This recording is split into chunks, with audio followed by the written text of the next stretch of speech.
여러분은 하나님의 기적을 믿습니까? 여러분이 경험한 기적은 무엇입니까? 오늘 성경은 홍해의 기적을 말씀하고 있습니다. 하나님이 이스라엘 백성들을 애굽에서 건지셨습니다. 그리고 광야를 지나 가나안 땅으로 인도하시는데 하나님이 선택한 그 길이 홍해의 광야길입니다. 해변길도 있고 다른 중간길도 있는데 하나님이 굳이 이스라엘 백성들을 끌고 어디로 가시는가 하면 홍해의 광야길로 인도하셨다는 것입니다. 홍해를 만나는 길입니다. 뒤에서는 바로 애굽의 군대가 추격해 옵니다. 앞에는 홍해가 가로막고 있습니다. 이때 이스라엘 백성들 마음의 상태가 어떠한가? 13절 말씀을 보시면 두려움에 빠졌다고 성경을 말씀합니다. 두렵죠. 정말 두려울 것 같아요. 뒤에서 추격해 오니까 바로 군대, 애굽 군대가 그들을 공격할 것 같으니까, 또 앞에는 홍해가 가로막고 있으니까 진퇴양난의 어려움에 빠지니까 두려움에 함몰된 것입니다. 하나님은 말씀하십니다. 두려워하지 말아라. 나를 바라보라고, 하나님을 바라보라고. 이러쿵저러쿵 이야기하지 말고 잠잠히 하나님 앞에 기도하며 하나님을 기다리라고. 그런데 잘 들리지 않아요. 잘 보이지 않아요. 그때 하나님이 모세를 통하여 이스라엘 백성들에게 주신 말씀이 오늘 본문의 말씀입니다. 오늘 본문 먼저 15절 말씀을 봉독하겠습니다. 제가 봉독합니다. 15절. 여호와께서 모세에게 이르시되 너는 어찌하여 내게 부르짖느냐? 이스라엘 자손에게 명령하여 앞으로 나아가게 하고. 여기 보시면 어찌하여 내게 부르짖느냐? 계속 하나님 앞에 기도하거든요. 부르짖거든요. 원망 섞인 기도를 올리고 있거든요. 그런데 하나님이 어찌하여 내게 부르짖느냐? 너희들은 어찌하여 부르짖기만 하고 있느냐? 기도만 하고 있느냐? 이제는 움직이라는 거예요. 그 움직임이 홍해를 향하여 나아가라는 것입니다. 앞으로 나아가라는 거예요. 지금 홍해가 앞에 있음에도 불구하고 하나님이 나아가라고 하신 그 의미가 무엇입니까? 하나님을 믿고 나아가라는 것입니다. 하나님의 말씀을 믿고 나아가라는 것입니다. 하나님이 인도하시는 그 방향으로, 그 목적대로, 그 목표 잃어버리지 말고 믿음으로 나아가라. 믿음의 행동을 요구하시는 거예요. 아직 보이지도 않는데, 길이 열리지도 않았는데 하나님은 이렇게 너희들이 나아가라고 그렇게 말씀하십니다. 16절 말씀 보실까요? 한 절 같이 봉독합니다. 지팡이를 들고 손을 바다 위로 내밀어 그것이 갈라지게 하라. 이스라엘 자손이 바다 가운데서 마른 땅으로 행하리라. 아멘. 하나님이 모세에게 이렇게 말씀하십니다. 지팡이를 들고 내 손을 바다 위로 내밀라는 거예요. 여러분, 우리가 이 출애굽기 14장 말씀에 계속 내 손을 내밀어라. 어디를 향하여? 바다를 향하여.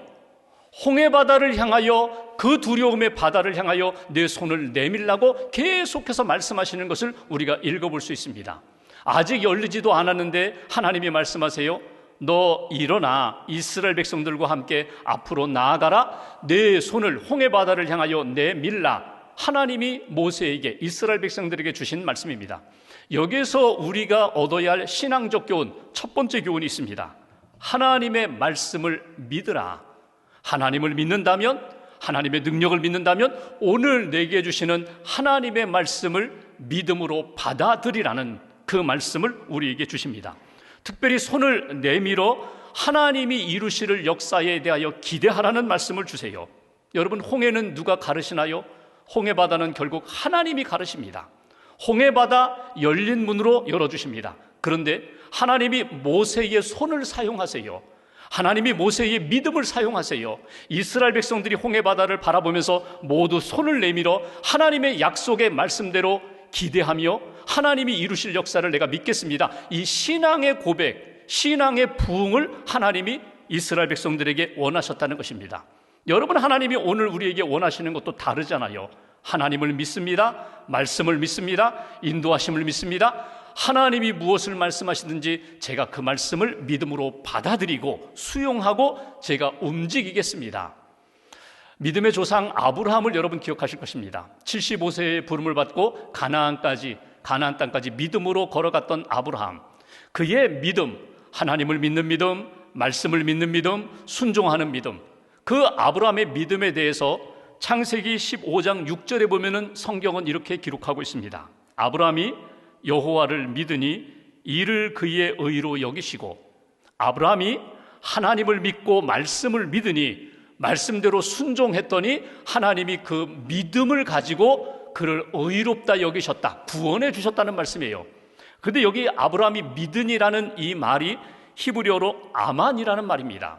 여러분, 아만이라는 말은 어떤 의미인가 하면 엄마 아빠가 어린 아이를 품에 안고 이렇게 흔들면서 이야기해주고 사랑을 표현하고 그러면서 양육하는 것이 아만이에요. 여러분, 믿으니라는 이 표현이 어디서 시작됐다고요?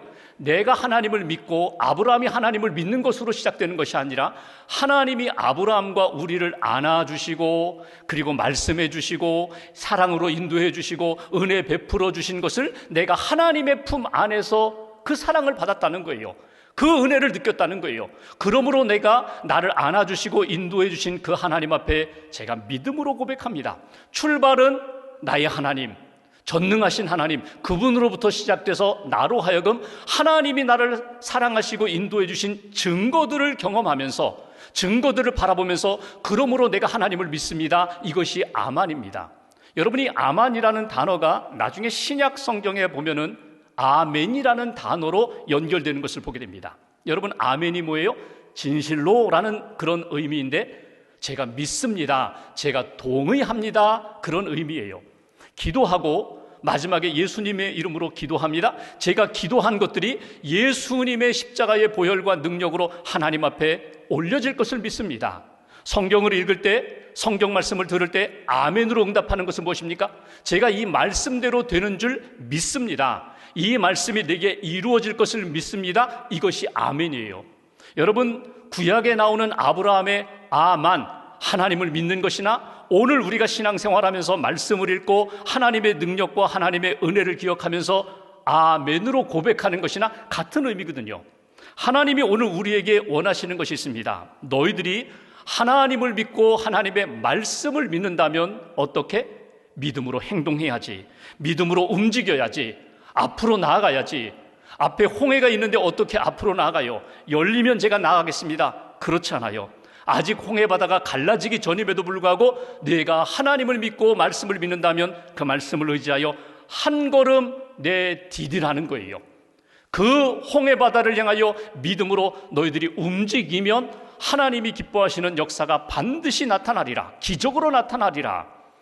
이스라엘 백성들이 40년 광야 생활한 다음에 가나안 땅에 들어갈 때 여호수아가 이스라엘 백성들을 이끌고 요단강 앞에 섰습니다. 두렵죠. 모세는 이미 하나님의 부름을 받고 여호수아가 이스라엘 백성들을 이끌고 이제 강 건너편 가나안 땅을 보는데 그 요단강, 흐르고 있는 요단강 앞에서 하나님이 주신 말씀이 무엇입니까? 내 발을 요단강 그 물에 먼저 발을 디디라는 거예요. 물이 끊어진 다음에 발을 내딛는 것이 아니라 믿음으로 한 발을 물에 집어넣으면, 잠그면 하나님이 요단강 물을 끊으시고 가로막으시고 요단강을 건너게 하신 것을 우리가 보게 됩니다. 오늘 하나님이 우리에게 원하시는 것은 이것입니다. 하나님을 믿느냐? 그 말씀을 믿으라. 그 말씀을 믿느냐? 하나님이 우리에게 약속의 말씀대로 믿음으로 순종의 방향으로 한 걸음 내디디면 돼. 한 걸음 내디디면 돼. 그리고 또 한 걸음 내디디면 하나님의 역사는 반드시 이루어질 거야. 내 손을 홍해바다를 향하여 내밀어라. 그 두려움의 바다를 향하여 내 손을 내밀면 하나님이 반드시 능력의 역사로 너희들에게 응답하실 것이다. 두 번째로 21절 말씀 보실까요? 21절 제가 봉독합니다. 모세가 바다 위로 손을 내밀매 여호와께서 큰 동풍이 밤새도록 바닷물을 물러가게 하시니 물이 갈라져 바다가 마른 땅이 된지라. 하나님이 모세에게 손을 내밀라고 하신 말씀을 믿고 모세가 그렇게 손을 내밀었어요. 그랬더니 어떤 일이 일어나요? 여기 21절에 두 단어를 주목해 보십시오. 하나는 큰 동풍, 또 하나는 마른 땅. 이게 하나님의 기적이에요. 하나님이 밤새도록 큰 동풍을 불어오게 하셔서 바닷물이 마르게 하십니다. 바다가 갈라지게 하십니다. 기적이죠. 근데 이것만이 아니라 하나님이 물은 이렇게 갈라졌는데 아직도 질퍽질퍽한 진흙탕, 그 길을 마른 땅이 되게 하셨다는 거예요. 하나님의 역사가 믿음으로 순종하는 사람, 하나님을 의지하는 사람들에게, 이스라엘 백성들에게 기적의 역사로 나타나는 것을 보게 됩니다. 22절 말씀 보십시오. 이렇게 큰 동풍과 마른 땅으로 기적을 행하시는 하나님, 22절 함께 봉독합니다. 이스라엘 자손이 바다 가운데를 육지로 걸어가고 물은 그들의 좌우에 벽이 되니. 상상해 보십시오. 하나님이 물을 가르셨습니다. 마른 땅을 준비해 놓으셨습니다. 이스라엘 백성이 남자 장정만 60만 명, 여성과 어린아이 포함하여 200만 명이 그 홍해 바닷길을 걸어가는 거예요. 상상을 해보십시오. 그 옆에는 지금 물이 있습니다. 언제 쏟아져 내릴지 몰라요. 그 물벽이 언제 합쳐질지 몰라요. 물을 바라보면 두려워요. 그런데 하나님이 열어놓으신 구원의 길을 담대함으로, 믿음으로, 감사함으로 걸어가는 이스라엘 백성들의 모습. 여러분, 여기에서 주시는 두 번째 메시지가 있습니다. 하나님의 구원하심을 믿으라는 거예요. 하나님의 구원하심을 체험하라는 거예요. 하나님의 구원하심을 체험하며 믿고 체험하면서 너희는 믿음의 인생이 되어라. 믿음의 걸음을 걸어가라. 여러분, 하나님께서 말씀으로 세상을 창조하신 분입니다. 말씀으로 이 세상의 모든 것을 창조하신 능력의 하나님이 왜 이런 방법을 택하셨을까? 한 번의 말씀으로 홍해를 마르게도 하시고 홍해를 가르기도 하시는 하나님이 이렇게 모세에게 손을 내밀라고 하시고 동풍을 동원하시고 마른 땅을 만드신 다음에 이스라엘 백성들로 하여금 걷게 하셨을까? 그 이유는 하나님이 누구이시며 하나님을 믿는 백성들이 어떤 삶을 살아야 되고 어떤 은혜를 받아야 되는지를 가르치시고자 하는 거예요. 우리가 오늘 성경 말씀 읽는 중에 하나님의 영광을 위하여 하나님이 누구이신지를 분명히 깨닫도록 하나님은 이 방법으로 이스라엘 백성들에게 체험케 하셨다는 사실입니다. 여러분, 하나님 어떤 하나님이세요?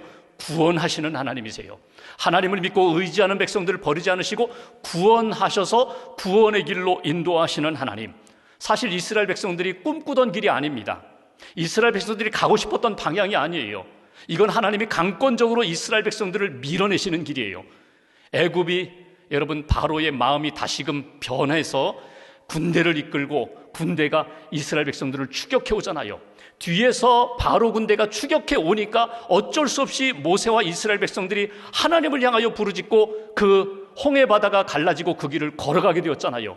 하나님의 역사입니다. 하나님의 강권적인 역사예요. 너희들이 반드시 하나님을 체험하려면 이 홍해 바다를 건너는 믿음의 체험을 해야 된다. 그래야 분명한 믿음의 사람이 돼 하나님의 구원하심을 너희들이 경험할 수가 있어.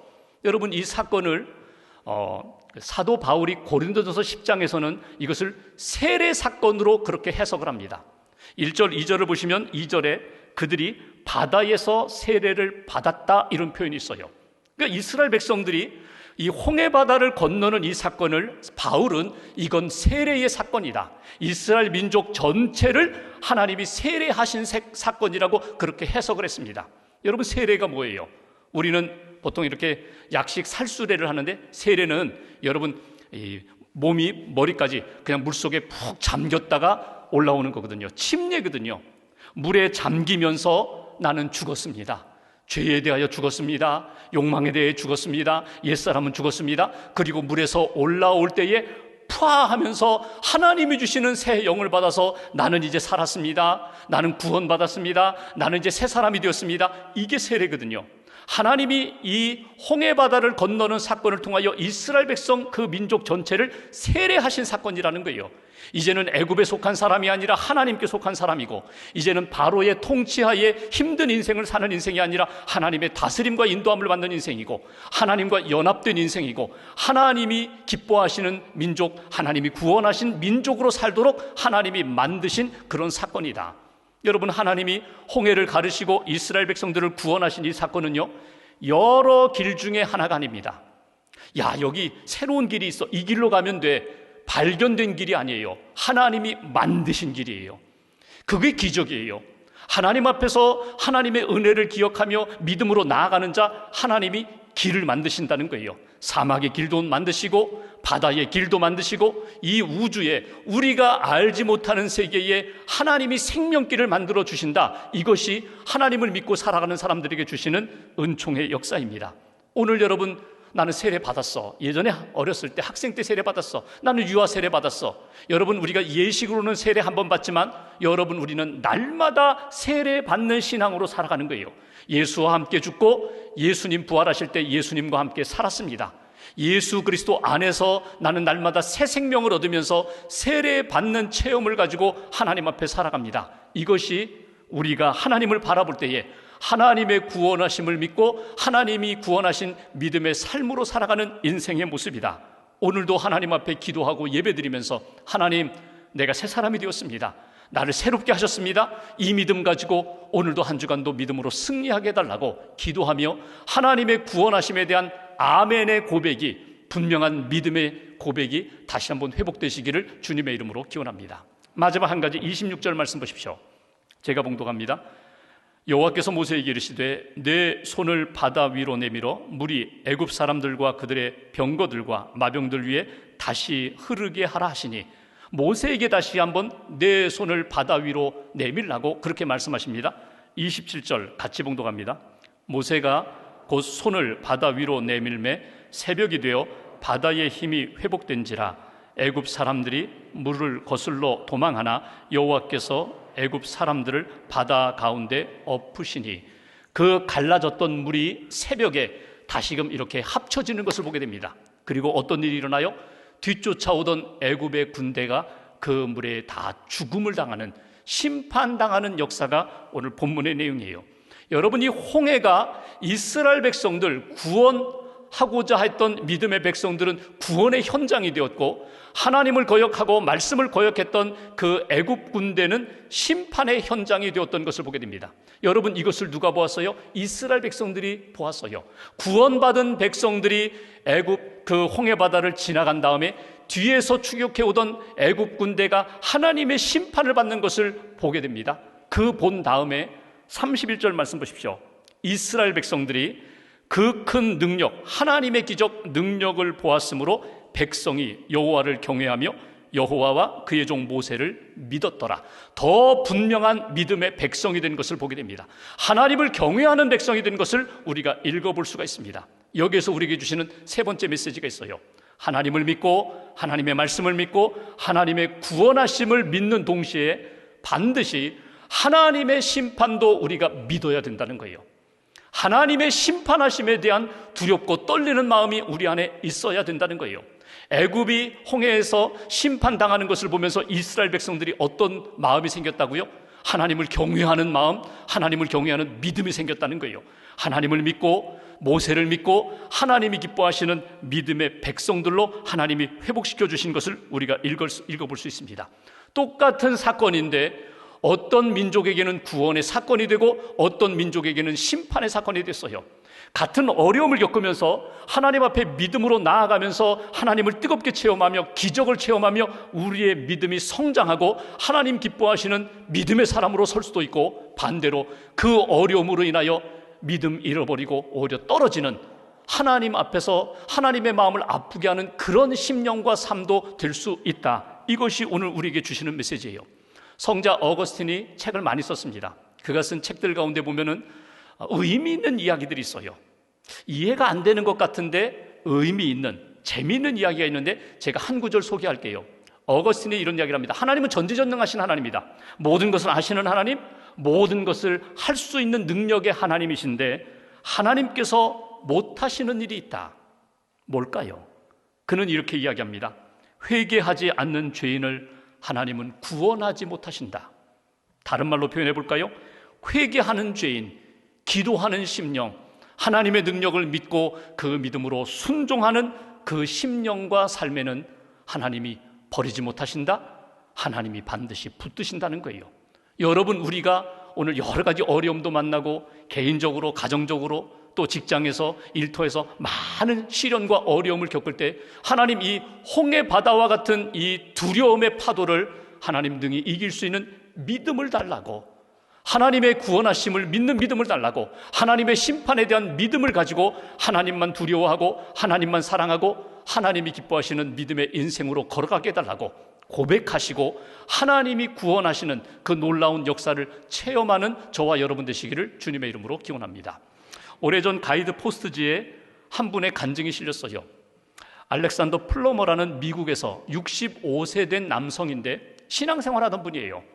평생 병원에 한번 가지 않고 늘 건강했던, 자기 관리가 철저했던 그런 분인데 건강검진을 하고 왔는데 며칠 후에 병원에서 연락이 왔어요. 다시금 재검을 받아야 된다는 거예요. 검사를 받았더니 전립선 암이라는 진단 받게 됩니다. 그 이야기를 듣자 하늘이 무너져 내리는 것 같아요. 자기 아버지도 60대 자기 나이에 전립선 암 그것으로 세상을 떠나셨고, 삼촌 두 사람도 전립선 암으로 세상을 떠났어요. 그러니까 이 플러머 씨, 이제는 내 차례구나, 내가 이제 죽을 때가 됐구나. 그러니까 낙심이 되는 거예요. 두려움이 몰려오는 거예요. 그렇게 좋아하던 운동 하러 가지 않습니다. 사업 다 정리했어요. 이제 돈 벌어서 뭐하나, 이제 죽을 텐데. 사람들과 만나 교제하던 자리, 그 교제의 자리도 가지 않아요. 사람들과 연락을 다 끊었어요. 교회도 가지 않아요. 마음이 평안하지 않아서, 마음이 뭔가 불편해서 교회도 가지 않아요. 어느 날 동생이 찾아왔습니다. 그리고 형에게 말해요. 형님은 나보다 믿음이 훨씬 좋은 줄 알았는데 어찌하여 이 어려운 때에 교회 가지 않으세요? 형이 이야기합니다. 그건 암 걸리기 전 그때의 일이다. 암 걸리면 다 달라지는 거야. 사람들과 관계를 끊고 교제를 끊고 홀로 이렇게 힘든 시간을 보내는데 그 고독에 빠지고 먹지도 않고 운동도 하지 않으니까 점점 살이 빠지는 거예요. 의사가 이야기합니다. 포기하지 마십시오. 아직 희망이 있습니다. 적극적으로 치료받으세요. 적극적으로 좀 활동하세요. 긍정적인 신앙을 가지세요. 긍정적인 마음으로 밝게 좀 살아보세요. 의사의 이야기가 전혀 들리지 않아요. 그렇게 홀로 있는 시간이 있었는데 점점 우울증에 빠지고 사람들과 관계 끊고 나니까 어두워지는 거예요. 두려워요. 무서워요. 죽음이 무서워요. 지금 이 상황이 너무나 두렵고 무서워요. 그렇게 며칠을 보내다가 어느 날 방에 혼자 앉아 있는데 이런 생각이 듭니다. 내가 그래도 평생 하나님을 믿는다고 살아왔는데, 나는 지금도 하나님을 믿는데 왜 내게 이런 삶이 일어났을까? 그러면서 하나님 앞에 작은 소리로 기도하기 시작합니다. 하나님, 사람이 태어났다가 한 번 가는 것은 당연한 일인 줄 압니다. 당연한 일일 줄 압니다. 그러나 지금 제 마음이 몹시 두렵습니다. 제 마음에 어두움과 두려움이 가득 차 있습니다. 이 두려움만 좀 해결해 주십시오. 두려움만 좀 거두어 주십시오. 하나님 앞에 오랫동안 기도하는 가운데 하나님이 자기 안에 이렇게 찾아오셔서 함께 하심이 느껴지기 시작합니다. 그리고 하나님 앞에 이런저런 이야기를 하면서 하나님과 이렇게 대화하면서 교제하는 가운데 자기를 누르고 있었던, 묻고 있었던 그 두려움이 하나씩 풀어지고 떠나가기 시작합니다. 마음이 밝아지기 시작했어요. 얼굴이 밝아지기 시작했어요. 이제는 죽어도 돼요. 내가 죽으면 하나님 앞에 내가 이 밝은 얼굴로 하나님을 만나리라, 주님을 만나리라. 그러면서 그 누르고 있었던 두려움의 문제가 해결되니까 마음이 밝아지고 사람들을 만나는 겁니다. 운동도 하는 것입니다. 입맛이 돌아서 또 음식도 많이 먹는 거예요. 줄었던, 빠졌던 그 몸무게도 다시금 회복되고. 그럼 병원에 갔더니 의사 선생님이 이렇게 검진하더니, 선생님, 기적이 일어났습니다. 기적입니다. 회복되기 시작했어요. 회복되는 거예요. 기적입니다. 그러면서 그분이 그 가이드 포스트이자 간증을 쓴 거예요. 그 글 제목이 뭐냐면 두려움으로부터의 승리예요. 여러분, 우리가 인생을 살아가면서 내 삶을 두렵게 하는 홍해가 있어요. 그 두려움의 파도 앞에서 내가 움직이지를 못해요. 그런데 오늘 성경은 우리에게 이렇게 말씀하십니다. 믿음으로 나아가라. 믿음으로 손을 내밀라. 믿음으로 선포하라. 믿음으로 하나님의 말씀을 붙잡고 하나님의 구원하심과 심판을 믿고 나아가면 너를 붙들고 있는 두려움의 문제가 해결될 것이다. 두려움 때문에 낙심도 찾아오고 우울하기도 하고 힘도 잃어버렸는데 두려움의 문제만 믿음으로 극복하면 여러분 홍해가 갈라지고 하나님의 승리의 역사를 경험하는 믿음의 사람이 될 것이다. 말씀을 마무리하면서 여러분, 하나님이 나에게 누구이신지 믿음의 고백을 다시 한번 회복하시길 바랍니다. 하나님이 어떤 분이신지, 그는 구원의 하나님이시다, 나를 살리시는 하나님이시다, 나와 함께 하시는 하나님이시다. 하나님에 대한 믿음의 고백이 분명하면 우리의 인생은 분명히 달라질 것입니다. 믿음으로 승리하는 삶, 하나님과 동행하는 삶, 하나님 영광을 이루는 삶을 오늘도 또 남은 생에도 힘있게 걸어가는 저와 여러분들 되시기를 주님의 이름으로 기원합니다.